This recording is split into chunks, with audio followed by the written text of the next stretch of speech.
Hello everyone, welcome back to my channel. இன்றைக்கி இந்த வீடியோவில் மொபைல் அடிக்ஷன் இருந்தாலும் நம்மளால் கவர்மெண்ட் ஜாப் வாங்க முடியுமா, அதை எப்படி ஓவர் கம் பண்ணுறது, அண்ட் எத்தனை மணி நேரம் படித்தா நம்மளால் ஜாப் வாங்க முடியும், இந்த மாதிரியான கொஷின்ஸ்க்கு ரிப்ளை பண்ணலான்னு இருக்கேன். அண்ட் இது உங்களுக்கு ரொம்பவே யூஸ்ஃபுல்லாகவும் இருக்கும். ஸோ ஃபர்ஸ்ட்டு, ஹவுஸ் ஒய்ஃபாக இருக்கிறவங்க என்ன பண்ணுவோம் அப்படின்றது சொல்கிறேன் பாருங்களேன். நமக்கு ஏதோ ஒரு சீரியல் கண்டிப்பாக பார்க்குறவங்களா இருப்போம். ஸோ அதை நான் என்ன பண்ணுவேன்னு கேட்டிங்கன்னா, ½ hour அதுக்காக ஸ்பெண்ட் பண்ண மாட்டேன். அதை ஒரு யூடியூப் ஆர் டெலகிராமில் எதையோ ஒன்றுத்தில் அந்த வீடியோஸ் பார்க்கணுன்னு ஒரு டெம்ப்ட் வரும் இல்லையா நமக்கு. அதுக்கு என்ன பண்ணுவேன் அப்படின்னு கேட்டிங்கன்னா, ஸ்டார்ட் பண்ணுவேன். ஒரு 1 minute அந்த வீடியோவை கம்ப்ளீட் பண்ணிடுவேன்.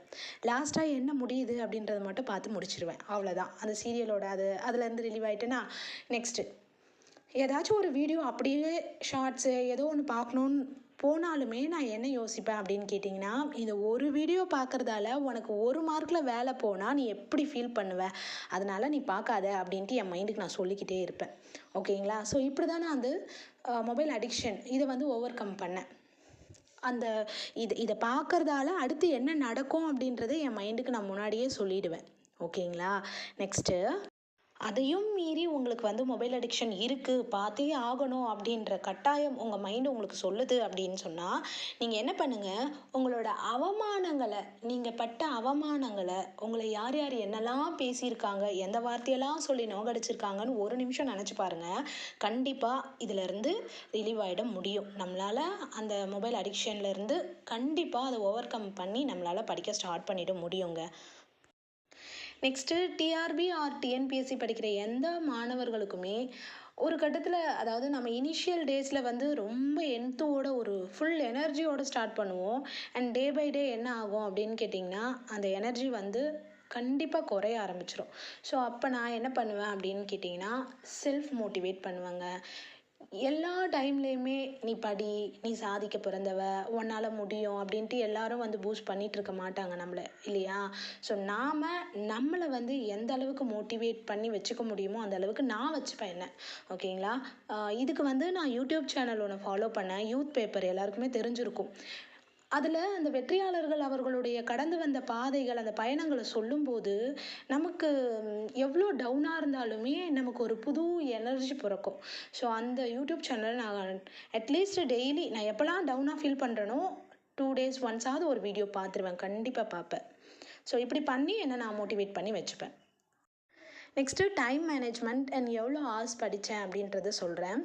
டைம் மேனேஜ்மெண்ட்டுக்கு நான் என்ன பண்ணுவேன் அப்படின்னு கேட்டிங்கன்னா, கிச்சன் ஒர்க் பார்க்கும்போது, பசங்களை ஸ்கூலுக்கு ரெடி பண்ணும்போது ஹெட்ஃபோன் காதில் போட்டுட்டு லெசன்ஸை ரிவிஷன் பண்ணுவேன்.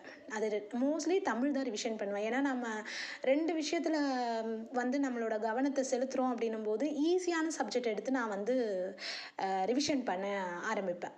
ஓகேங்களா? ஸோ தமிழ் நமக்கு பிடிக்கும் இல்லையா? ஒர்க் பண்ணிகிட்டு இருக்கும்போது அதை தான் நம்மளால் கவனிக்க முடியும். நம்மளால் சயின்ஸ் ஆர் சோஷியல் எடுத்து நம்ம அதை ரிவிஷன் பண்ணும்போது நமக்கு அது மைண்டில் நிற்காது. ஸோ மோஸ்ட்லி தமிழ் ரிவிஷன் பண்ணுவேன் அந்த டைமில் ஒர்க் பண்ணிகிட்ருக்கும்போது, கிச்சன் ஒர்க் பண்ணும்போது. ஸோ 3 or 3:30க்கு கண்டிப்பாக எந்திரிச்சிடுவேன். 5:30 வரைக்கும் படிச்சுட்டு 5:30 to 7:30 காதில் ஹெட்ஃபோன் போட்டுட்டு ரிவிஷன்ஸ் இந்த ஒர்க் பண்ணிகிட்ருக்கும்போது போகும். நெக்ஸ்ட்டு 9 o'clock இருக்கிற ஒர்க்லாம் முடிச்சாச்சு. 9 to 12:30 திரும்பவும் படிப்பேன். நெக்ஸ்ட்டு கிச்சன் ஒர்க் பண்ணும்போது காதில் ஹெட்ஃபோன் போட்டுட்டு கேட்டுட்டு ஏதாச்சும் ஒரு சப்ஜெக்ட் ரிவிஷன் பண்ணிகிட்ருப்பேன். ஓகேங்களா?